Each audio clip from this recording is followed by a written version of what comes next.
Are you using a TheraBand or a pulley to try and decrease your shoulder pain or improve your shoulder movement? That's a no-no, and I'll tell you why. Stay tuned.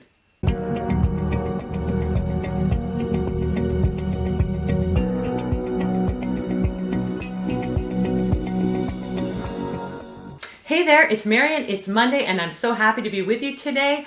I want to make sure that you're not making a big mistake.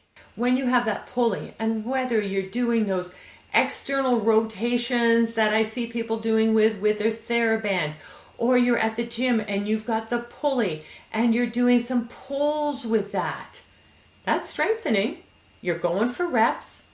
But if you can't move your arm into good external rotation, if you can't bring your arm into full extension, why are you doing that?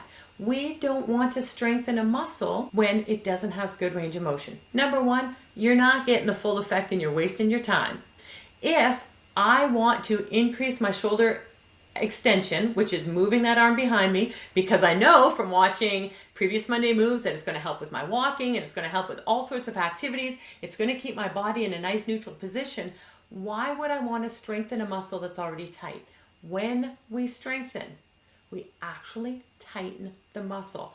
The fibers are actually working to get bigger and stronger, not looser, not more mobility. So you are actually doing worse on two fronts.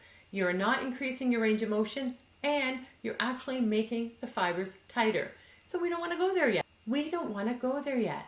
You only want to strengthen a muscle that already has good flexibility. So we don't want to do that. You're wasting your time. The other thing is that you can't strengthen the whole muscle. And it might be easiest to show, let's say, with your biceps.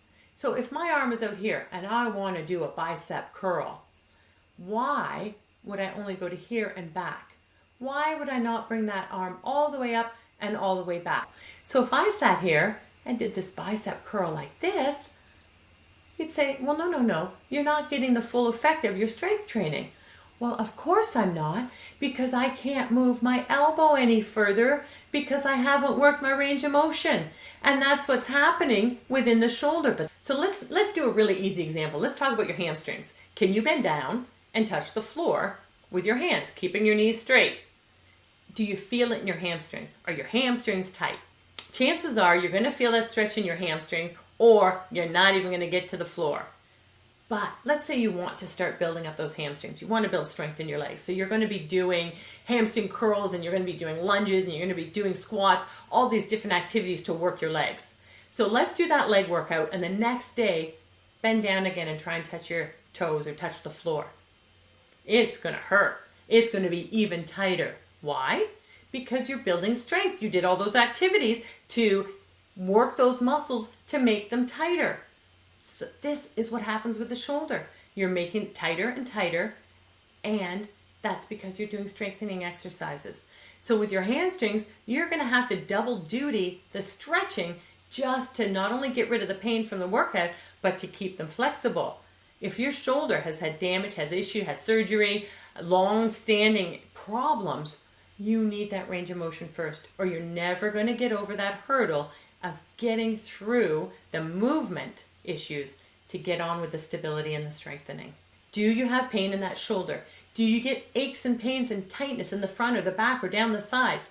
Then I will bet your range of motion is not where you want it to be, and therefore you shouldn't be doing strengthening. Why? Because the body heals in a specific way. Whether it's after surgery, whether it's after diagnosis and treatment, whether it's a chronic injury, whether it's been for years of misuse, the body will heal a certain way.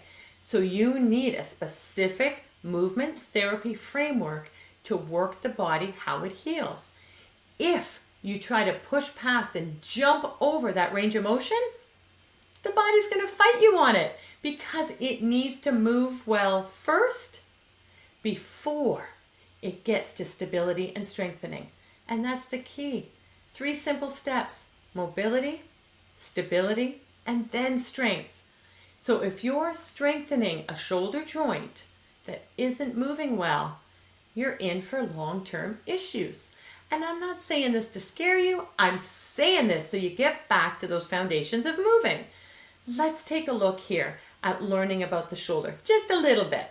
That shoulder joint, as we think that arm is moving, really has another part to it, and that's the scapula in the back. And that's why a shoulder pain is not always just in the joint here. We can get that upper back tightness and that pain in that area of the scapula. That's that bone that sits against the thoracic spine, our rib cage in the middle of our back, and it moves up and down and it rotates. And that's what helps with the shoulder moving and helps to stabilize the shoulder. But if you don't have good range of motion, that shoulder's not going to be doing what it needs to do. And that's when you start strengthening and using those pulleys to work on, you were told external rotation. You need to strengthen all of those posterior muscles in the back. Yes, you do, but not yet. You need to get movement first, because if you start strengthening them, you start tightening them. And I'm talking those muscles. When they're tight, what do? They don't allow movement. Don't strengthen a tight muscle. And you can tell when the shoulder's not moving well. And I'm going to give you a couple examples here. And it's really easy to see, first of all, if you do your foundational moves. So go back to the Monday moves and look at our foundational shoulder movements and see how you're doing with those. See how your flexion is going. See how your external rotation is going. Check those out and see if you get pain and tightness with those. But also, if we're looking at the scapula, that bone in the back we talked about, is it winging? Is it moving in a funny position?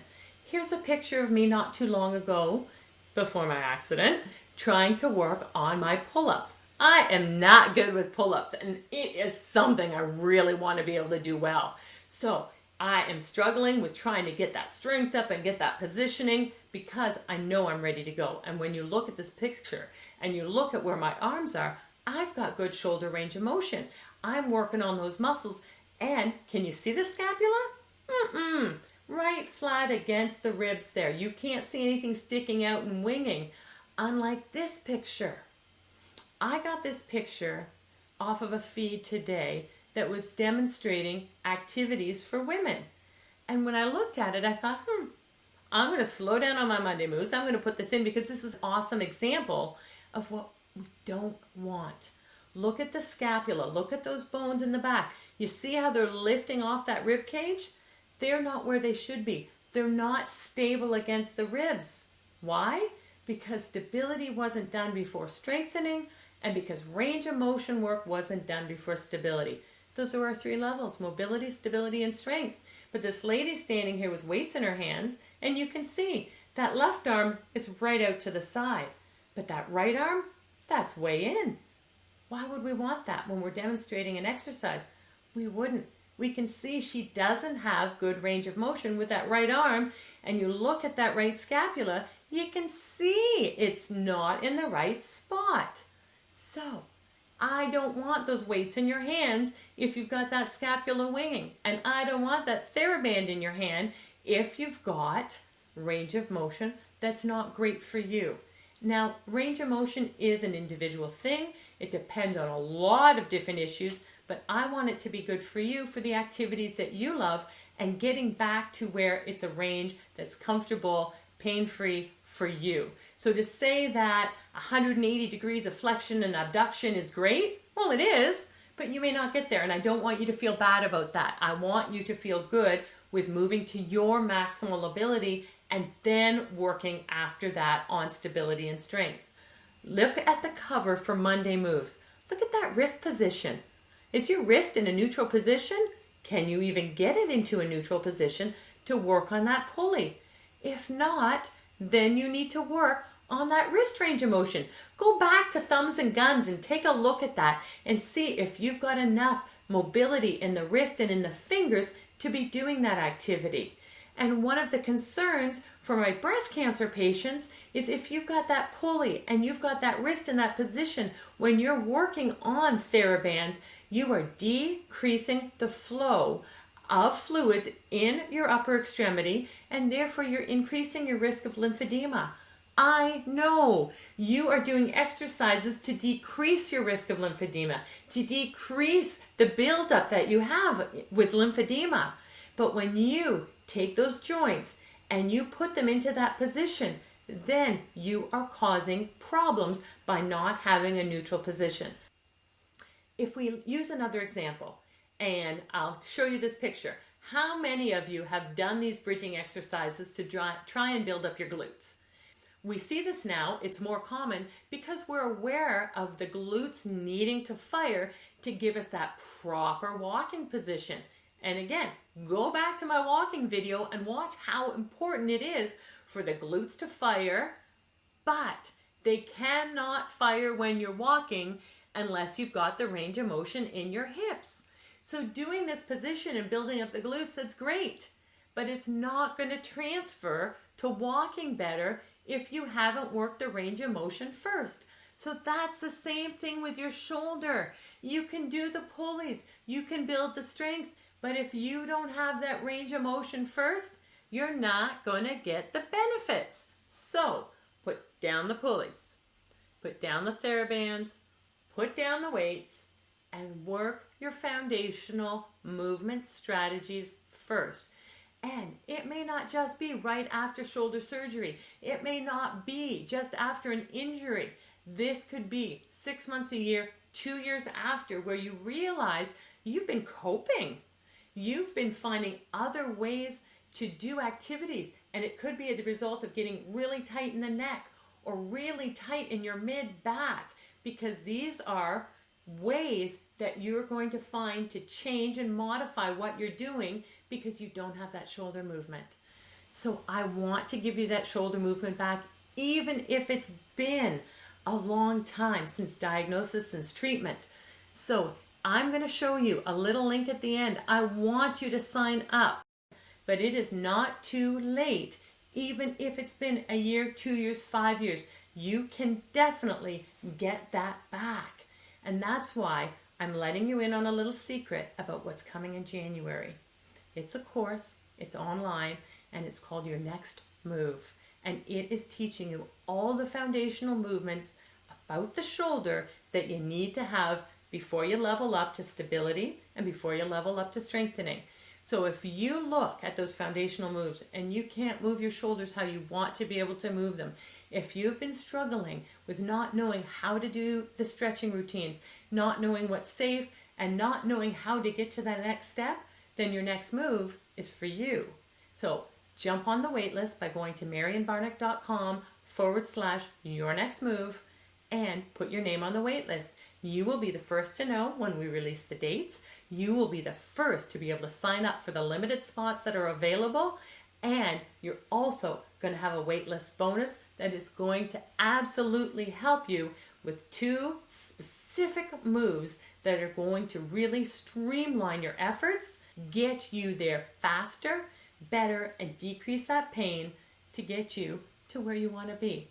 So again, get on the wait list, marianbarnick.com, your next move. I would love to see your name, and I would love to see you sign up for the course that's starting in January. So give yourself an early Christmas present. Give yourself an early New Year's present. Give yourself a great 2020 where you're starting off properly with the foundations that you need. No more saying my shoulder's killing me. No more stepping down from the activities that you want to do. Let's get you there. I can.